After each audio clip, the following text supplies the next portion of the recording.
안녕하세요. 저는 두 아이를 키우고 있는 가정주부예요. 아, 얼마 전에 꽃집을 오픈해서 꽃집 운영도 하고 있어요. 꽃집은 결혼 전부터 운영하고 있다가 결혼하면서 일을 접었는데 귀인을 만난 덕분에 다시 일을 시작하게 됐어요.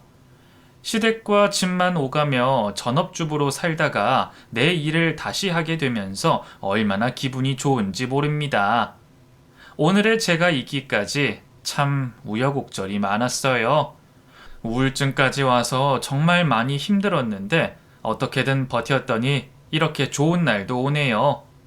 재미삼아서 그 우여곡절 썰을 한번 풀어내 볼게요. 저는 삼남매 중에 둘째로 태어났어요. 어릴 때 기억으로는 참 화목한 집이었던 것 같은데 어느 순간부터 부모님의 부부싸움이 잦아졌고 저희 삼남매는 불안과 긴장 속에 서로를 의지하며 컸어요. 싸움이 한번 시작되면 집안의 물건이 날아다닐 정도로 심각했고 며칠에 걸쳐서 싸움이 계속됐기 때문에 울기도 많이 울면서 컸죠. 왜 그렇게 많이 싸우셨을까 생각해보면 돈이랑 아버지의 외도 때문인 것 같아요. 자식이 셋이나 있는데 아버지 벌이가 좋지 않으니 당연히 싸움이 날 수밖에요. 거기다 바람까지 피우셨으니 저희 아버지지만 참 남편으로서 부모로서 자격이 없는 사람 같습니다. 제가 중학생이었을 때 두 분은 결국 이혼을 하고 말았어요. 엄마는 남편이 바람이 나도 이혼은 하기 싫으셨던 것 같아요. 그래서 참고 살았는데 아버지가 이혼을 요구하셨어요. 당신 나한테 이럴 수 있어? 진짜 사람이 해도 해도 너무한다. 그럼 어쩌라고? 내가 너랑 사는 게 죽기보다 싫은데. 내가 뭘 잘못해서? 당신이 돈 못 벌어도 기집질해도 다 참고 살았는데 왜 내 탓을 해? 이것 봐. 맨날 내 탓이지. 그만해. 그만하자고. 학교를 마치고 집에 돌아오다가 두 분이 싸우는 걸 봤어요. 서로 큰 소리로 욕을 하고 있었고 저는 그 사이에 끼기 싫어서 대문 앞에 서 있었는데 곧 문이 열리며 아버지가 나오셨어요. 한 손에는 여행 가방이 들려 있었는데 저와 마주치고는 잠시 멈칫하시더군요. 그러고는 이내 저를 외면하고 집을 나가버리셨어요. 엄마한테 들어보니 새 살림 차려서 나갔다고 하셨어요. 조강지처럼 자식들을 버리고 다른 여자에게 가버리신 거죠. 지금도 그렇지만 어릴 때는 아버지를 더 많이 원망했습니다. 이렇게 버리고 갈 거면서 낳기는 왜 낳았는지, 낳았으면 끝까지 책임을 지지 왜 무책임하게 버리고 가는지, 무정해도 그렇게 무정할 수가 없었어요. 생활비도 제대로 주지 않던 못난 남편이었지만 그렇게 떠나버리고 엄마는 한동안 마음을 잡지 못하셨어요. 당시 철이 없던 저는 우릴 버리고 떠난 아빠에게 미련이 있는 엄마를 이해하지 못했어요. 그리고 이해하고 싶지도 않았고요.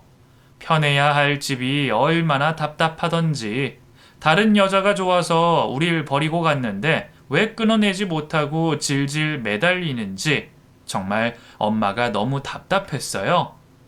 엄마, 아빠한테 전화하는 거야, 지금? 아, 제발 좀 그만해. 시끄러워. 너는 간섭하지 말고 공부나 해. 엄마는 자존심도 없어? 어? 그래, 나는 자존심도 없고 아무것도 없다. 그래서 남편도 나 버리고 갔겠지. 그런데 뭐, 그래서 어쩌라고? 혼자 너희 셋 키우면서 사는 게 나한테 얼마나 큰 짐이 되는 줄 알아? 너희만 없었으면, 내가 너희들 안 낳았다면, 그랬다면.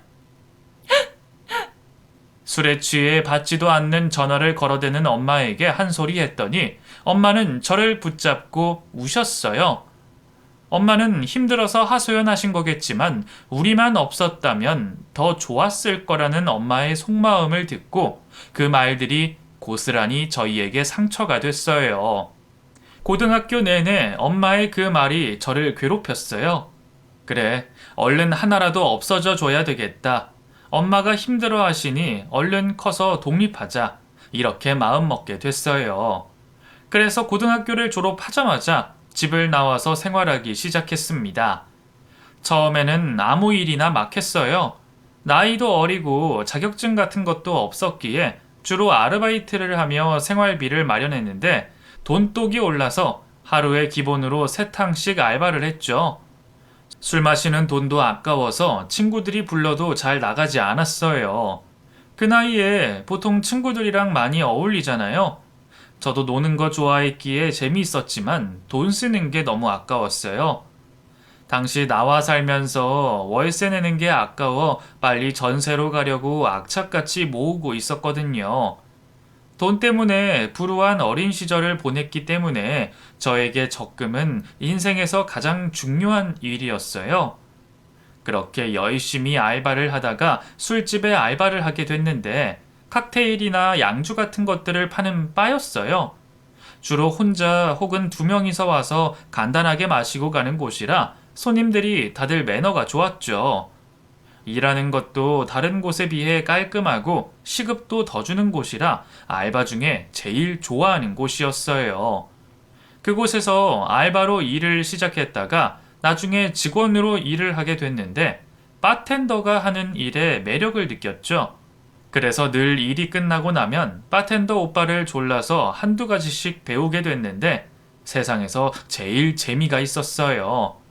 하나 둘 만들 수 있는 칵테일이 늘자 본격적으로 일을 배우게 됐고 나중에는 제가 그 술집의 바텐더로 일을 하게 됐어요.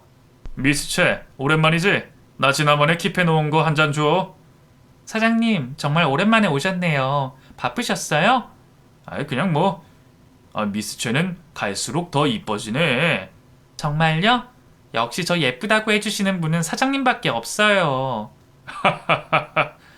바에 술을 드시러 오는 분들은 대부분 조용히 한잔하고 가거나 아니면 얘기를 들어줄 사람이 필요한 분들이었어요. 그래서 큰 소동 같은 건 없었는데 아무리 고상하게 먹는다고 해도 술이잖아요. 진상 중에 진상 같은 사람들이 간혹가다 있었죠. 처음에는 그런 사람들 때문에 기분이 엄청 상했었어요. 야, 술이나 한 잔 달아봐.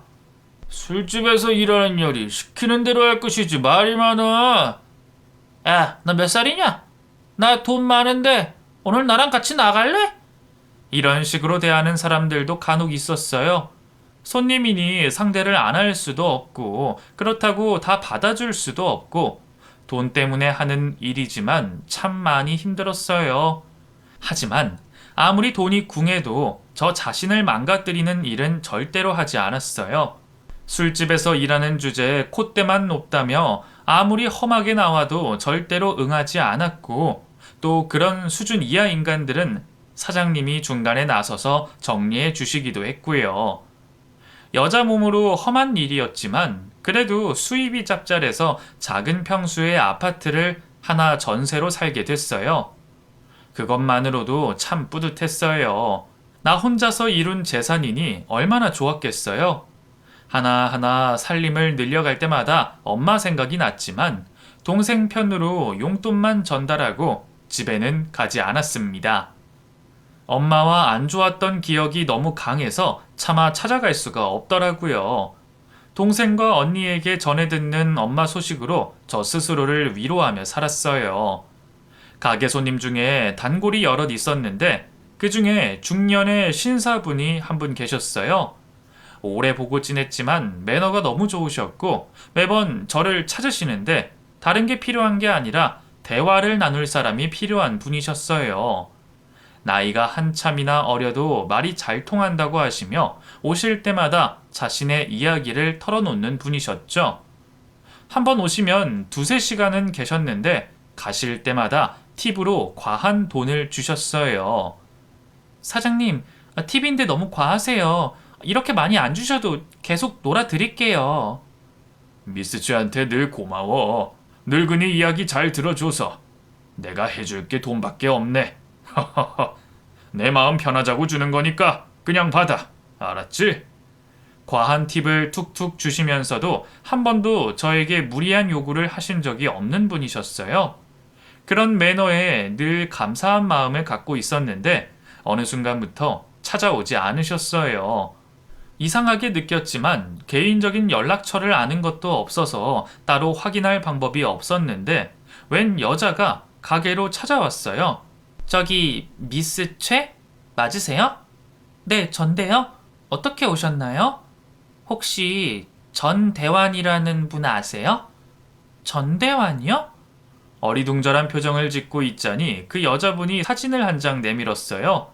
사진 속에는 자주 오셨던 그 사장님의 얼굴이 있었는데 아는 체를 했죠.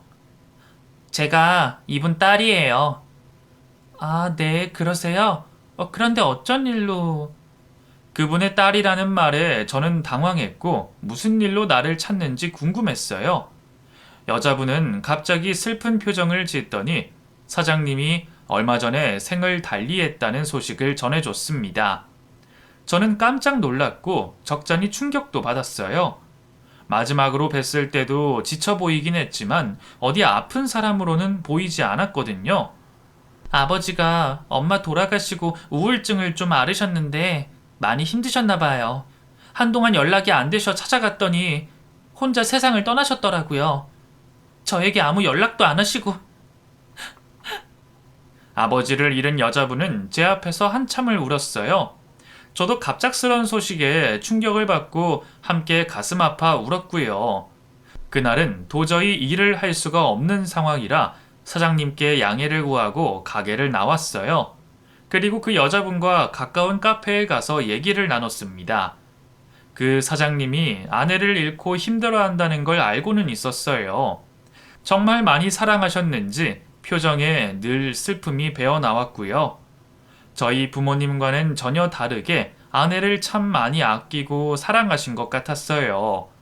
그런데 결국 그 슬픔을 이기지 못하고 죽음을 택하셨다는 사실에 마음이 많이 아팠어요. 아버지 유품을 정리하면서 일기장을 찾았는데 거기에 미스 최 얘기가 종종 나왔어요. 진솔하게 얘기를 들어줘서 위로를 많이 받았다고 적혀 있어서 어떤 분인지 궁금해서 찾아왔어요. 가게로 오실 때만 뵐 수 있어서 소식을 전혀 모르고 있었어요. 제가 도움이 됐다면 다행이지만 이렇게 다른 선택을 하셨다니 큰 도움은 안 됐던 모양이에요. 아니요. 그 정도만이라도 아버지께 도움이 되셨을 거예요. 정말 감사합니다. 딸은 저에게 계속 고맙다고 했고 종종 찾아오겠다며 아버지 얘기를 해달라고 했습니다. 저는 그러겠다고 했지만 그 약속을 지키지 못했어요. 그 손님이 죽었다는 소식이 저에게 엄청 큰 충격이 됐거든요. 그래서 가게로 출근하는 게 점점 힘이 들기 시작했고 결국 일을 그만두게 됐어요. 한 가게에서 5년이나 일을 했던지라 그만둔다는 제 말에 사장님이 많이 아쉬워했어요. 가능하면 계속 해달라고 하셨지만 도저히 일이 엄두가 나지 않았어요. 일을 그만두고 한동안 집에 있으면서 생각을 정리하는 시간을 좀 가졌어요. 그리고 쉬는 동안 엄마를 찾아갔습니다. 그 손님의 갑작스런 죽음이 저에게 엄마 생각을 하게 했어요. 그동안 발길을 끊었던 것에 용서를 구하고 엄마를 챙기게 됐죠. 오랜만에 본 엄마는 많이 늙어 있었어요. 엄마, 손이 왜 이래? 나이 들어서 그렇지 뭐. 너는 그동안 밥 잘 챙기고 살았어? 요즘 밥 굶는 사람이 어딨어? 그런데 왜 이렇게 말랐어? 혼자 잘 살려고 나가놓고. 그러게, 내가 잘못 살았지 뭐. 엄마는 예전과 많이 달라져 있었고 더 이상 아버지를 찾지도 않았어요. 감정 정리가 다 끝났는지 마음이 편해 보이더라고요. 엄마는 좋아 보이네. 네가 속썩이는 것 말고 다른 걱정은 없어. 이제 너도 잘한다고 하니 앞으로 더 편하겠네.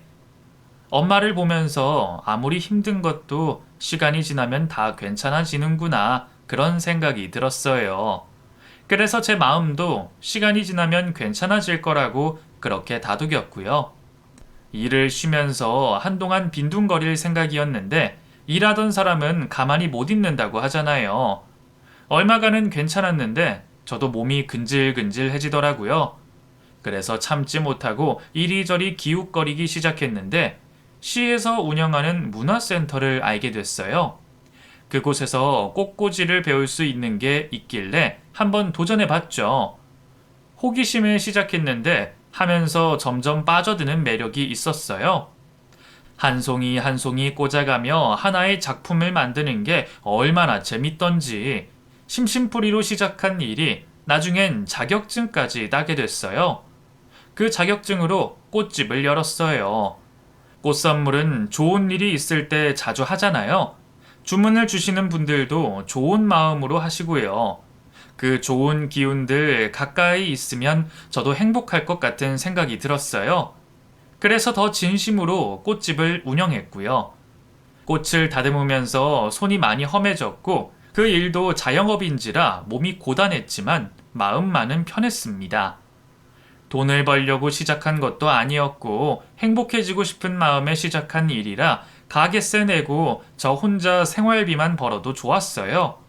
그런데 희한한 게 제가 좋은 마음으로 일을 해서 그런지 돈이 점점 따라오더라고요. 처음 1년간은 정말 생활비 쓸 정도만 딱 떨어졌어요. 그러다가 점점 주문이 늘기 시작했고 혼자서 일을 쳐낼 수 없는 지경까지 갔어요. 저는 엄마에게 같이 일을 하자고 했어요. 가족끼리 같이 일하면 스트레스 받는 일이 많다는 소리를 들었지만 글쎄요, 왠지 그러고 싶었어요. 엄마도 흔쾌히 같이 하겠다고 해주셨고요. 다른 사람들의 우려와 달리 엄마와 저는 잘 지냈어요. 맞벌이 때문에 어릴 때도 같이 있는 시간이 많지 않았는데 다 커서 엄마랑 같이 있을 수 있는 게 참 고맙더라고요. 물론 싸울 때도 있고 주문 때문에 짜증을 낼 때도 있었지만 그럴 때마다 오래 끌지 않고 엄마 마음을 달래주고 애교도 부리고 그랬어요. 원래 제 성격이라면 절대로 있을 수 없는 행동이었지만 가까운 사람의 죽음을 경험하고는 제 생각도 많이 달라졌죠. 꽃집을 하면서 좋은 일이 참 많았는데 제일 좋은 일이 바로 인생의 반쪽을 만난 겁니다. 지금의 제 남편은 꽃집 근처에 있는 사무실에서 일하는 직원이었어요. 보험회사에서 일을 했는데 매달 시상을 위해서 꽃다발을 사가곤 했거든요. 한 달에 한두 번? 그렇게 만났지만 매달 얼굴을 보다 보니 친해지게 됐어요. 그리고 그 사람이 먼저 저에게 데이트 신청을 했고 얼마 안 가 우린 연인이 됐어요. 이름이 종민이라고 했나? 그 총각 사람이 참 바르던데 엄마 생각에 너랑 짝되면 참 좋겠어. 어떻게 엄마가 한번 나서봐? 엄마랑 같이 일하고는 있었지만 대놓고 연애하는 게 부끄러워서 최대한 숨기고 있었거든요. 그런데 엄마가 딱 그 사람을 지목해서 말하길래 얼마나 놀랐는지 몰라요. 우리가 이미 사귀고 있는 사이라는 건 모르고 계셨는데도 어떻게 딱 집어서 말을 하는지, 엄마라는 존재는 자식에 대한 일에서 초능력이 발휘되는지 숨길 수가 없었어요. 엄마에게 사귀는 사이라고 말씀을 드렸고 깜짝 놀라셨어요. 얼마 안 가 정식으로 인사를 시켰더니 정말 많이 좋아하셨습니다. 당시 남자친구였던 남편도 엄마한테 아들 마냥 살갑게 굴었고요. 우리 집에 인사하러 갈래? 뭐? 사귄 지 1년이 조금 넘었을 때 집으로 인사를 가자고 했어요. 연인 사이에도 양가 부모님께 인사드리고 지낼 수 있는 거잖아요. 그런데 왠지 쑥스러워서 계속 미루고 있었는데 그날은 진지하게 얘기를 꺼내더라고요. 부모님께 꼭 같이 인사드리고 싶다고, 그리고 저와 결혼하고 싶다고요. 생각지도 않은 고백에 저는 눈물을 흘렸고 저희 둘은 결혼을 약속했어요. 그리고 얼마 뒤 지금의 시부모님께 인사를 드리게 됐어요. 처음 인사를 드렸던 그날을 회상하면 지금도 썩 마음이 좋지 않아요.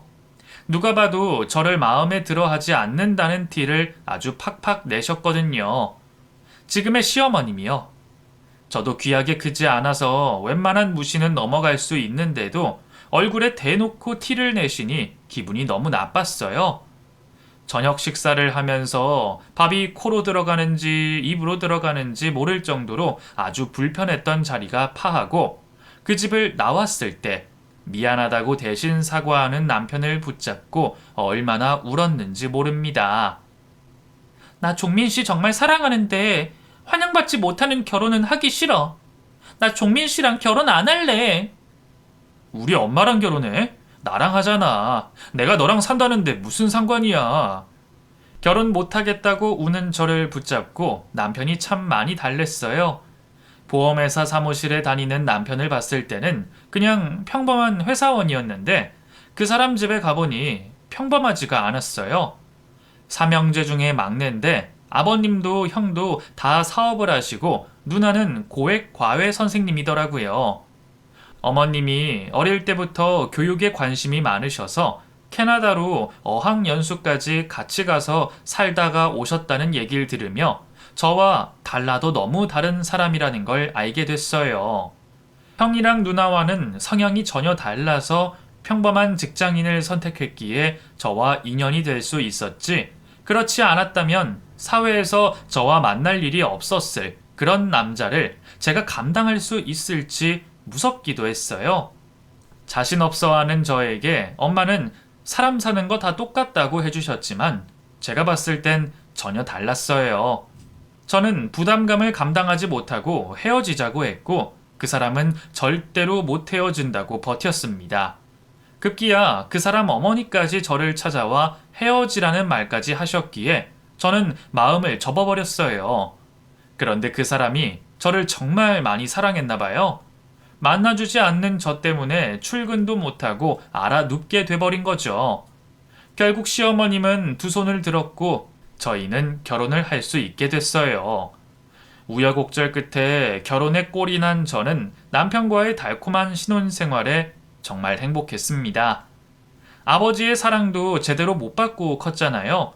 다 커서 엄마와는 가까워졌지만 그래도 채워지지 않는 부족함이 있었는데 남편은 그 마음을 모두 채워줬어요. 저를 정말 많이 아끼고 사랑해줬거든요. 하지만 다들 아시다시피 결혼 생활은 그게 전부가 아니잖아요. 시어머니에게 제가 얼마나 눈에 가시겠어요. 집안이나 학벌이나 무엇 하나 마음에 드는 게 없는 며느리. 그런데 제 과거까지 발목을 잡게 됐어요. 새아가, 오늘 집으로 좀 오너라. 네, 어머님. 꽃집이 쉬는 휴일이라 오랜만에 반찬을 만들려고 준비하고 있는데 시어머님의 호출이 있었어요. 빈손으로 가기가 어려워 방금 만든 나물 반찬 몇 가지를 담아서 시댁으로 갔어요. 시댁 현관문을 들어서는데 시누이가 와 있더라고요. 어머님, 저 왔어요. 형님도 와 계셨네요. 반갑게 인사를 했지만 시누이도 시어머님도 반가운 표정이 아니더군요. 너 여기 와서 앉아봐라. 네, 어머님. 내가 오늘 지연이한테 이상한 소리를 들었는데 시누이에게 무슨 소리를 들었다는 시어머님은 목소리부터 심상치 않았고 저는 자동으로 긴장하게 됐어요. 너 꽃집 하기 전에 술집에 다녔니? 네? 너희 결혼식 날 지연이 친구들이 너를 알아보더라. 술집에서 일했다며? 꽤 유명했다던데? 미스 최? 그렇게 널 불렀다던데? 바에서 일을 할 때 얘기를 하시는 것 같았어요. 술집에서 일한 건 맞으나 한 점 부끄럼 없이 일했고 숨길 일도 아니었어요. 그리고 단순히 술을 파는 게 아니라 저는 분명히 바텐더라는 전문적인 일을 했고요. 저는 그랬다고 순순히 인정을 했어요. 그리고 오해하실까봐 덧붙여 말하려는 순간 눈앞이 번쩍였어요. 철석. 너 대체 무슨 생각으로 우리 아들이랑 결혼한 거냐? 감히 술집 출신이 우리 집안에 들어와? 어머님, 옳게 숨길 수 있을 거라고 생각했어? 일 그만두고 꽃집 판다고 과거가 다 사라지냐고. 따귀를 맞았다는 게 믿을 수가 없었어요. 내가 뭘 잘못했다고. 열심히 살아온 것밖에는 없는데 왜 그게 비난을 받아야 하는 건지 도통 이해가 되지 않았죠. 어머님, 형님, 저 그 일을 했어도 하늘을 우러러 한 점 부끄럼 없이 일했어요. 두 분 다 오해하시는 거예요. 오해? 그럼 술집에서 일을 안 했다는 거니? 그건 아니지만 술집에서 일한 거 맞네. 맞는데 무슨 오해야? 어? 두 사람은 저를 궁지로 몰아갔고 제가 하는 말을 들을 생각도 하지 않았어요. 결국 그날 아무 말도 못하고 두 사람에게 된통 당한 채 너덜너덜해진 마음으로 집에 돌아왔어요. 퇴근을 하고 집에 온 남편이 제 얼굴을 보고는 놀라서 물었지만 차마 당신 엄마가 나를 때렸다는 말을 할 수가 없었어요. 저를 너무 사랑해서 부모의 반대에도 무릅쓰고 결혼을 강행한 사람에게 제가 상처받은 일을 말할 수가 없더라고요. 며칠을 꽃집에 나가지도 못하고 끙끙 앓았습니다.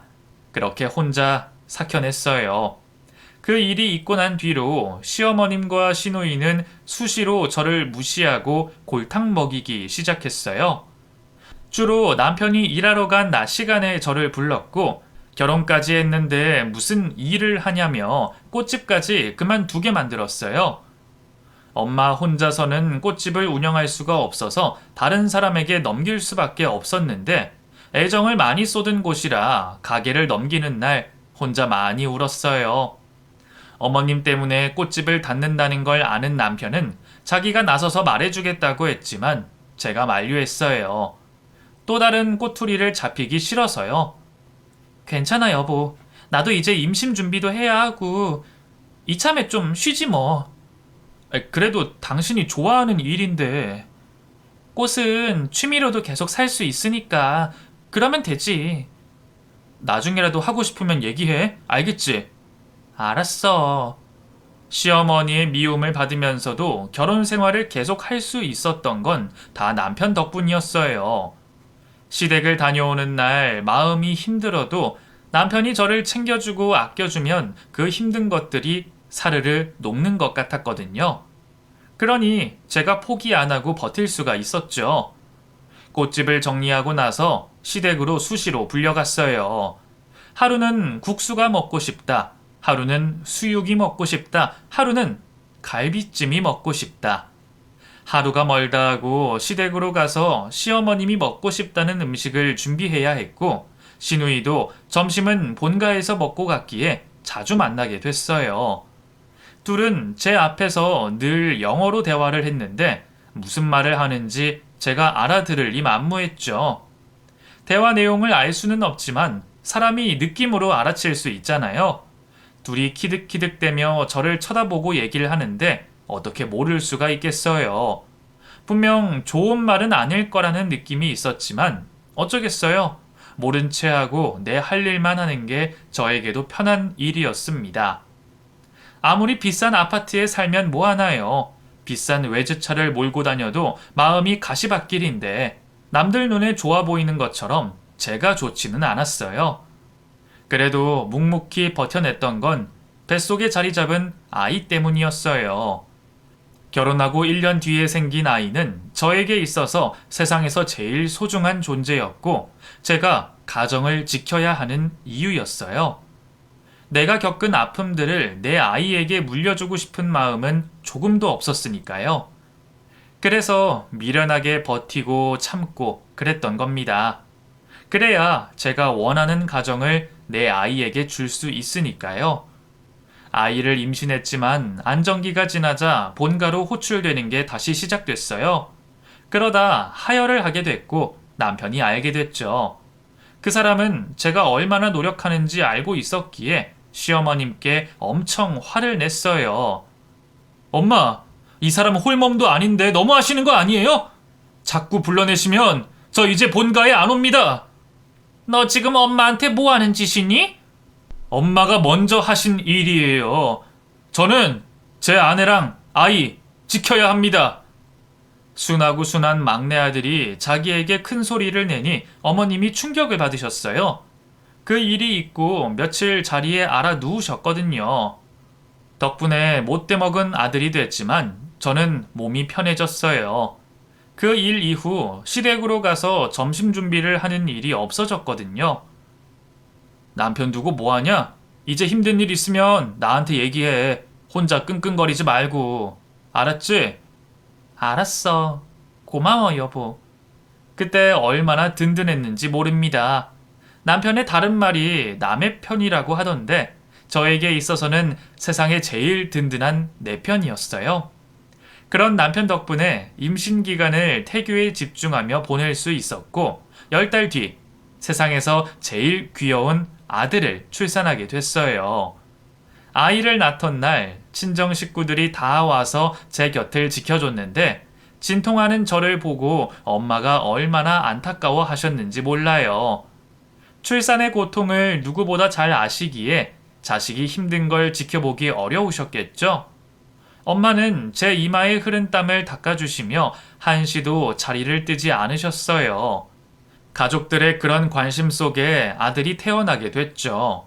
아이는 남편보다 저를 더 많이 닮아났는데 너무 사랑스러워서 눈을 뗄 수가 없었어요. 비로소 제가 부모가 된 거죠. 아이가 태어나고 3살이 되기 전까진 명절이나 제사, 기념일 외에는 시댁으로 호출당하는 일이 없었어요. 그런데 아이를 어린이집으로 보내면서 시어머님의 점심 특식 만들기가 다시 시작됐어요.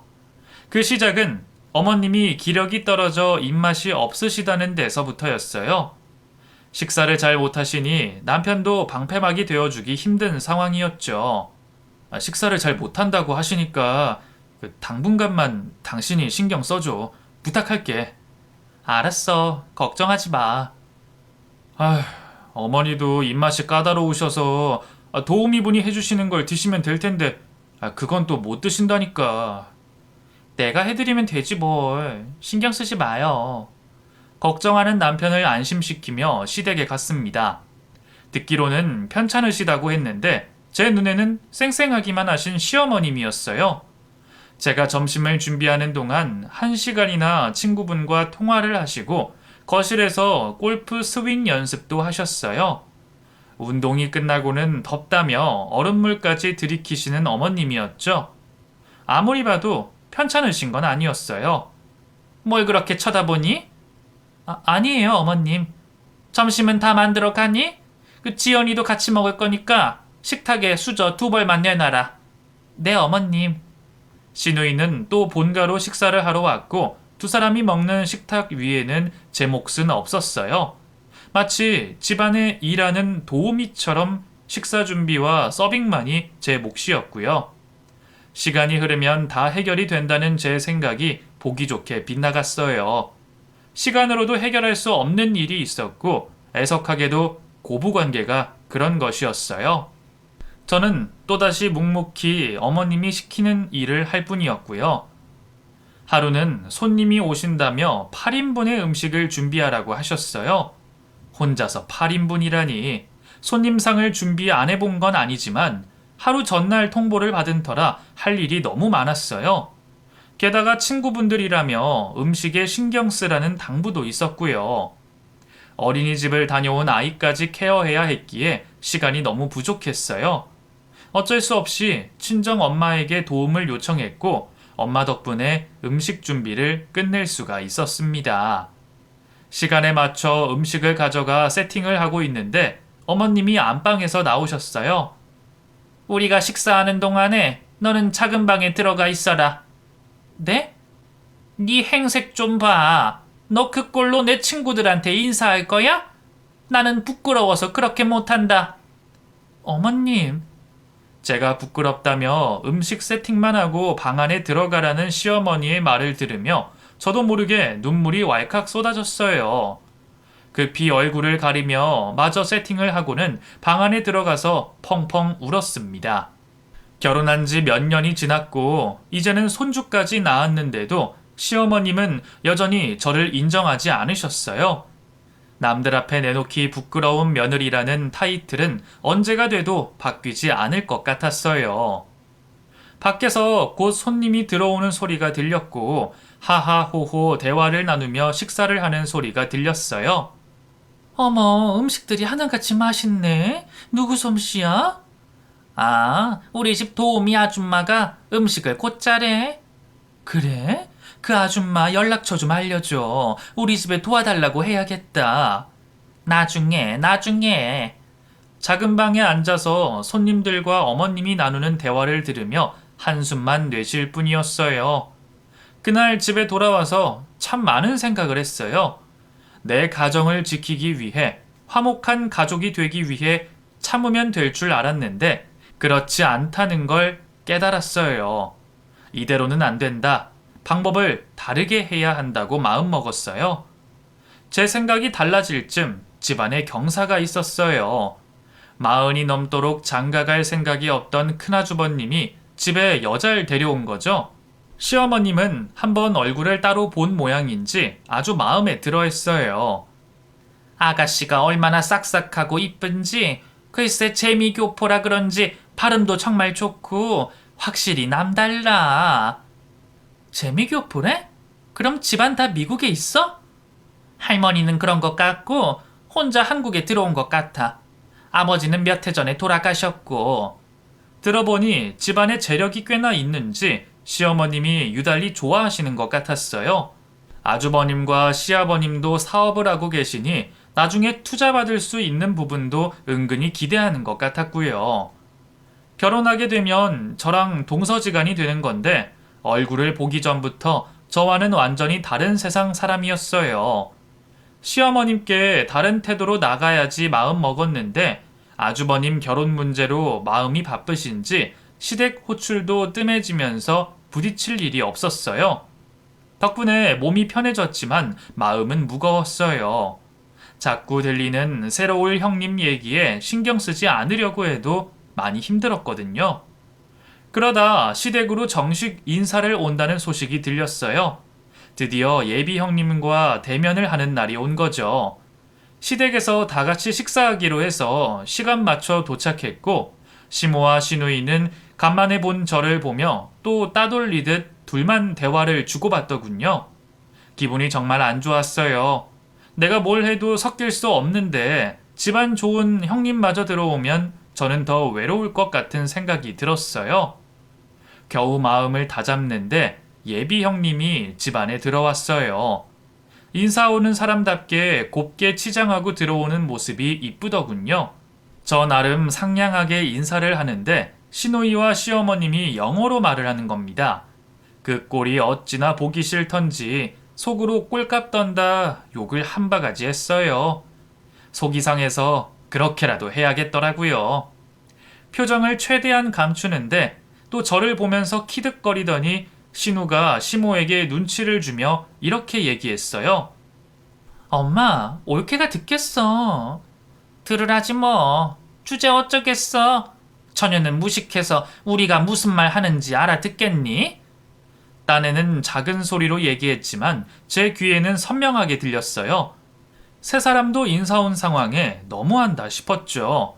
그래서 발끈하려는데 그때 예비 형님의 얼굴이 눈에 들어왔어요. 얼굴이 눈에 너무 익더라고요. 언니, 오랜만이야.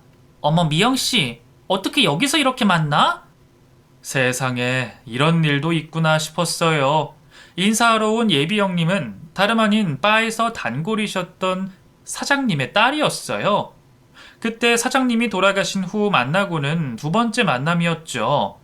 이렇게 다시 만나게 될 줄은 상상도 못했어요. 언니는 인사하러 온 것도 잊은 채 제 손을 잡고 너무 반가워했어요. 그 모습을 보면서 시댁 식구들은 당황해했어요. 특히 시모와 시누이의 얼굴이 많이 일그러졌죠. 잘됐다 싶어서 저도 손을 맞잡고 반가워했어요. 그날 식사를 하면서 대화의 주인공은 저와 예비 형님이었어요. 시모가 그렇게 경멸하던 술집 아가씨 시절이었던 그 인연 때문에 예비 형님은 아직도 저에게 고마움을 느끼고 있었어요. 형님 집안의 재력이 남달라서 그런지 시모도 아주버님도 아무 말 못하시고 억지 웃음만 짓고 있었고요. 덕분에 저는 눈치 한번 안 보고 아주 즐거운 식사를 할 수 있었어요. 우리 할머니가 미영씨 만나고 싶어 했어. 내가 미영씨 얘기를 했거든. 할머니가 엄청 고마워하셔. 내가 한 것도 없는데. 한 게 없기는. 예비 형님은 할머니와도 만나자고 자리를 만든다고 약속하고는 돌아갔어요.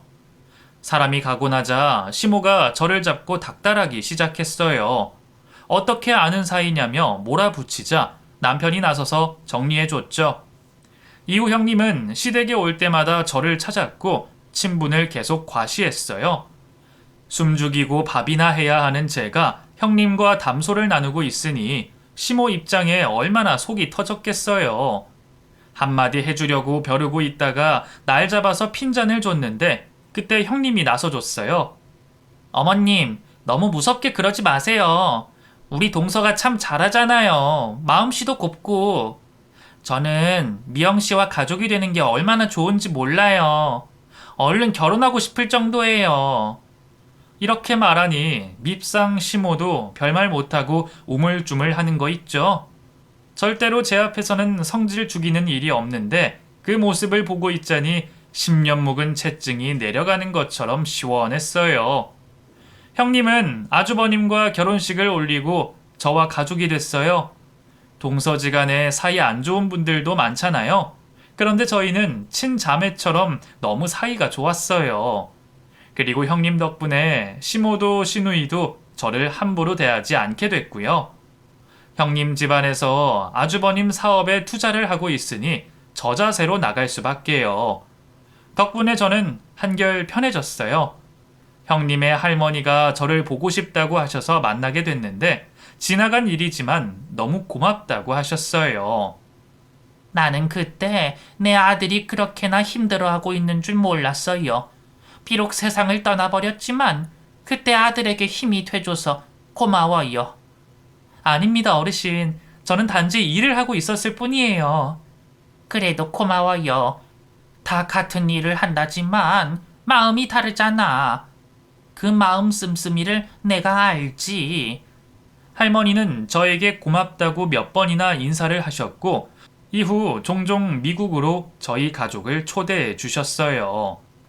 형님 덕분에 좋아진 것이 또 있는데 제가 좋아했던 꽃집을 다시 운영할 수 있게 됐어요. 제가 일하시는 걸 시어머님이 싫어하셔서 못했거든요. 그런데 형님이 나서서 직접 허락을 받아주셨어요. 사람이 자기가 좋아하는 걸 하면서 살아야지. 왜 그걸 못하게 해? 나만 믿어. 내가 다 할 수 있게 해줄게. 형님은 호언장담을 했고 며칠 뒤 정말로 허락을 받아주셨어요. 가게를 얻는 위치나 인테리어까지 죄다 도와주셔서 수월하게 오픈할 수 있었어요. 그리고 지금도 감사한 마음으로 가게 운영을 하고 있습니다. 제 이야기는 여기까지예요. 저 나름 우여곡절이 심한 인생사였는데 어떠셨어요? 일이 잘 안 될 때도 많았죠. 술집 여자라고 시어머니께 모욕도 들었고요. 그때 힘들다고 포기했다면 지금 이 순간의 행복은 오지 않았을 거예요. 앞으로 어떤 일이 올지 모르지만 또 슬기롭게 잘 이겨낼 거라고 생각합니다. 긴 얘기 들어주셔서 고맙습니다.